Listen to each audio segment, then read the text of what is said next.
SN2 mechanism, तो ये होता है बाईमॉलिक्यूलर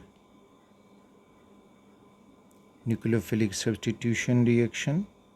कैसे बाईमॉलिक्यूलर, आगे समझते हैं। फ़र्स्ट ऑफ़ ऑल इसके जो मेन फीचर्स हैं। दूसरा जो है favour by primary alkyl halides, जो प्राइमरी अल्काइल हैलाइड हैं वो इसको फेवर करते हैं, ये रिएक्शन वो करना चाहते हैं। तीसरा, नॉन पोलर सॉल्वेंट हो तो ये रिएक्शन होगा, या फिर लेस पोलर सॉल्वेंट हो तो ये रिएक्शन उसमें होता है। तीसरा, और ये कि कंप्लीट इन वन स्टेप, और एक ही स्टेप में कंप्लीट होता है। तो ये इसके मेन फीचर्स हैं SN2 मैकेनिज़्म के। अब इसको एक एग्ज़ाम्पल से समझते हैं। एग्ज़ाम्पल में फॉर एग्ज़ाम्पल हम लेते हैं CH3 CH2 Br, ethyl bromide है, एक प्राइमरी अल्काइल हैलाइड। इसका रिएक्शन करते हैं सोडियम हाइड्रोक्साइड के साथ in the presence of A less polar solvent, acetone हुआ या अल्कोहल हुआ या कोई और सॉल्वेंट हो तो इसमें एसीटोन लिख दें। अच्छा, अब ये ओवरऑल रिएक्शन हम लिख रहे हैं, तो ओवरऑल रिएक्शन में अब हमें ये मिलेगा कि we will get CH3 CH2OH, ethyl alcohol बन जाएगा और साथ में सोडियम ब्रोमाइड। तो ये ओवरऑल रिएक्शन हुआ। अब इस ओवरऑल रिएक्शन में अगर हम समझने की कोशिश करेंगे तो क्या है कि OH ये इज़ अटैकिंग न्यूक्लियोफाइल है जो आके इधर Br को एक्सपेल आउट कर देता है और Br जाके Na से मिल जाता है। तो इस तरह इथाइल ब्रोमाइड कन्वर्ट होता है इथाइल अल्कोहल में।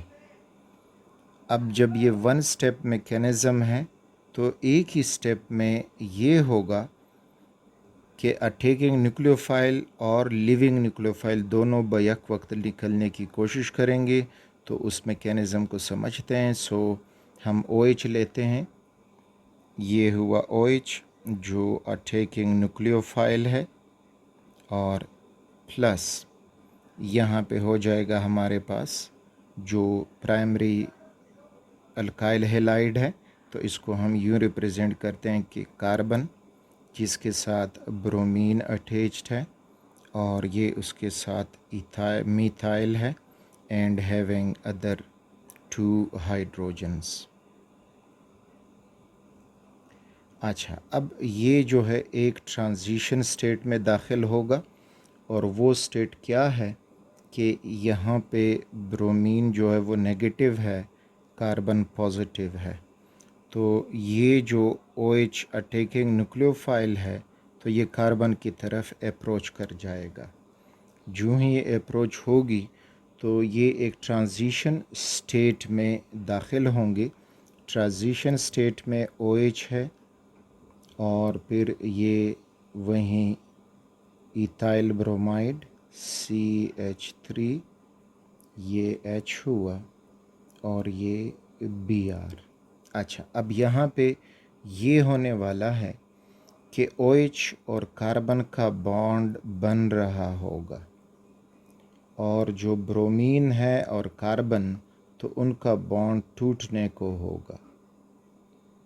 तो ये यहाँ पे हमें ये मिलेगा कि OH और कार्बन का बॉन्ड बनेगा और कार्बन और लिविंग न्यूक्लियोफाइल ब्रोमाइड उसका बॉन्ड टूटेगा। तो ये जो स्टेट है ये कहलाता है transition state. This is known as transition state. Transition state complete होने के बाद हमें जो प्रोडक्ट मिलेंगे तो वो ये हो जाएंगे कि हमें मिल जाएगा कि OH अपना बॉन्ड बना चुका है CH2 के साथ, यानी जिसके साथ 2 हाइड्रोजन थे और एक मिथाइल ग्रुप था, और ब्रोमाइड जो लिविंग न्यूक्लियोफाइल है वो यहाँ से निकल चुका है।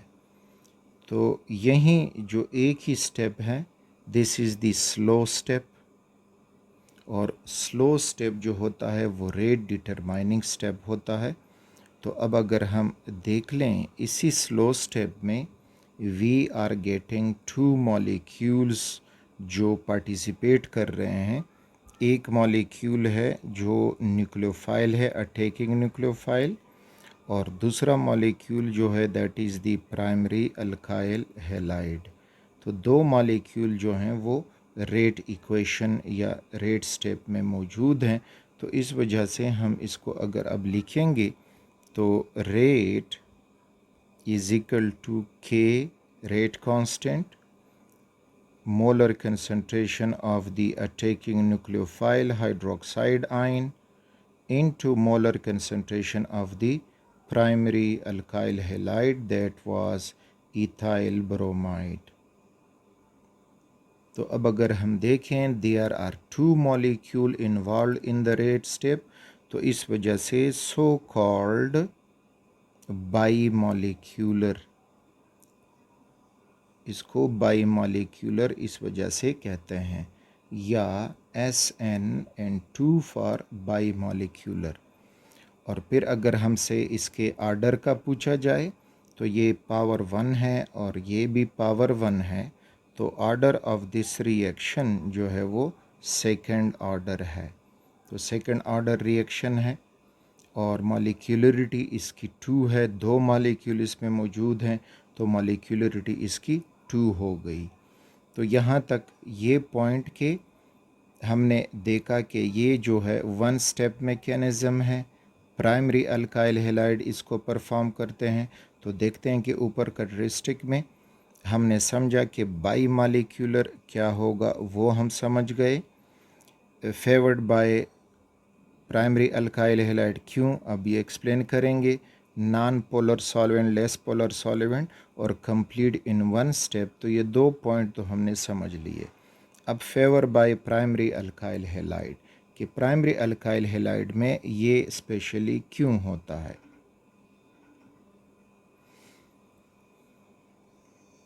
प्राइमरी अल्काइल हैलाइड्स, आज प्राइमरी अल्काइल हैलाइड वो कार्बन जो एक अल्काइल ग्रुप से बॉन्डेड होगा या एक कार्बन से बॉन्डेड होगा तो वो प्राइमरी कार्बन कहलाएगा, और इसके साथ हेलोजन अटैच्ड हो, बाकी इसके साथ हाइड्रोजन लगाने हैं ताकि उसकी वैलेंसी सेटिस्फाई हो जाए, तो ये एक प्राइमरी अल्काइल हैलाइड है। अच्छा, अब रीज़न यहाँ पे प्राइमरी अल्काइल हैलाइड के वो SN2 मैकेनिज़्म क्यों करते हैं, तो यहाँ पे एक बात ये याद रखें कि जो अटैकिंग न्यूक्लियोफाइल है, attacking nucleophile can attack the carbon before departure of living group। क्यों? Because of no steric hindrance। ये एक पॉइंट है। तो इस पॉइंट में ये है, कहते हैं कि जो अटैकिंग न्यूक्लियोफाइल है, ये हुआ अटैकिंग न्यूक्लियोफाइल जो भी हो, और यहाँ पे जो प्राइमरी अल्काइल हैलाइड है तो उसको आप यूँ रिप्रेजेंट करें, this is bonded to hydrogen, bonded to an alkyl group, bonded to another hydrogen and bonded to halogen। और यहाँ पे halogen is negative, the carbon is positive। तो कहते हैं कि जो न्यूक्लियोफाइल है वो कार्बन के ऊपर अटैक कर सकता है हेलोजन के निकलने से पहले। क्यों कर सकता है? क्योंकि कार्बन के साथ जो दो हाइड्रोजन्स हैं वो छोटे हैं, साइज़ में छोटे हैं, और इनके छोटे साइज़ की वजह से जो न्यूक्लियोफाइल है वो कार्बन तक अप्रोच कर सकता है, कार्बन तक पहुंच सकता है। तो इस वजह से वो ये इंतज़ार नहीं करेगा कि पहले हेलोजन निकल जाए, बल्कि हेलोजन की मौजूदगी में ही वो पॉजिटिव कार्बन के ऊपर अटैक कर सकता है। जबकि टर्शियरी अल्काइल हैलाइड में ये है कि यहीं पॉजिटिव कार्बन के इर्द गिर्द 3 बल्कि अल्काइल ग्रुप मौजूद होते हैं, और न्यूक्लियोफाइल उनकी मौजूदगी में कार्बन तक नहीं पहुंच सकता। उसको कहते हैं स्टीरिक हिंड्रेंस। अपने शेप या साइज़ की वजह से रिएक्शन को स्टॉप कर जाना या स्लो कर जाना, that is known as steric hindrance. तो यहाँ पे स्टीरिक हिंड्रेंस नहीं है, तो उसी वक्त ही न्यूक्लियोफाइल कार्बन तक पहुंच सकता है। तो एक तो ये हुआ रीज़न कि प्राइमरी अल्काइल हैलाइड में क्यों होता है। दूसरा, अगर ये एक ही स्टेप में ना होता तो फिर ये होता कि पहले स्टेप में कार्बोकेटाइन बनता। तो कार्बोकेटाइन कैसे बनता?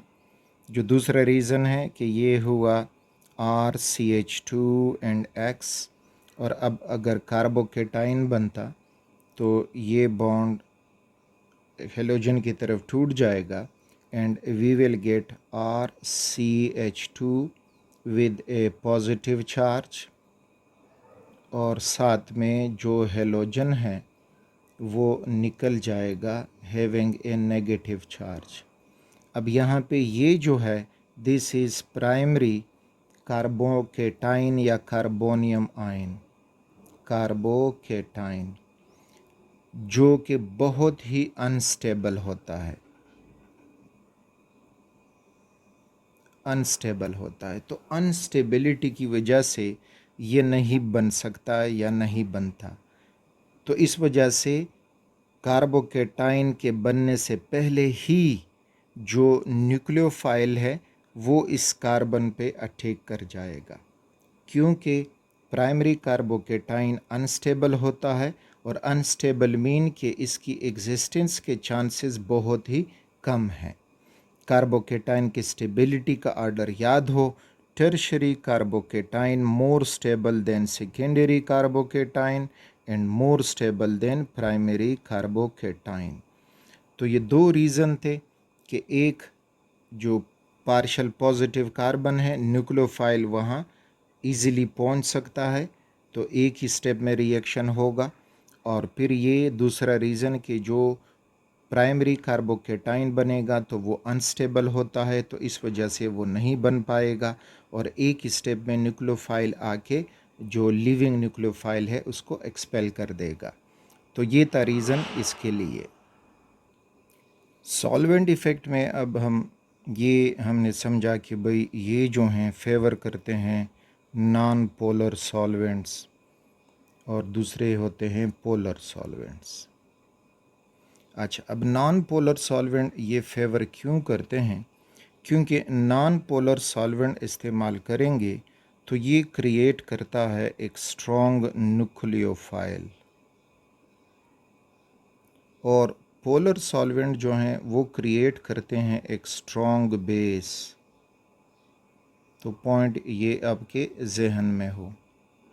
स्ट्रॉन्ग न्यूक्लियोफाइल सब्स्टिट्यूशन रिएक्शन करवाता है, और अगर स्ट्रॉन्ग बेस हो तो फिर वो एलिमिनेशन रिएक्शन करवाता है। हमारे अगले लेक्चर में एलिमिनेशन रिएक्शन। तो इस वजह से हम सब्स्टिट्यूशन रिएक्शन पढ़ रहे हैं, तो नॉन पोलर सॉल्वेंट या लेस पोलर सॉल्वेंट इस्तेमाल करेंगे तो SN1 या SN2 रिएक्शन होगा, न्यूक्लियोफिलिक सब्स्टिट्यूशन रिएक्शन होगा, और वो डिपेंड करेगा कि प्राइमरी अल्काइल हैलाइड है, सेकेंडरी है कि टर्शरी है, तो इस पे ये इफ़ेक्ट करेगा। तो ये था सॉल्वेंट का फैक्टर कि कौन सा सॉल्वेंट यूज़ करके हम SN2 हासिल कर सकते हैं।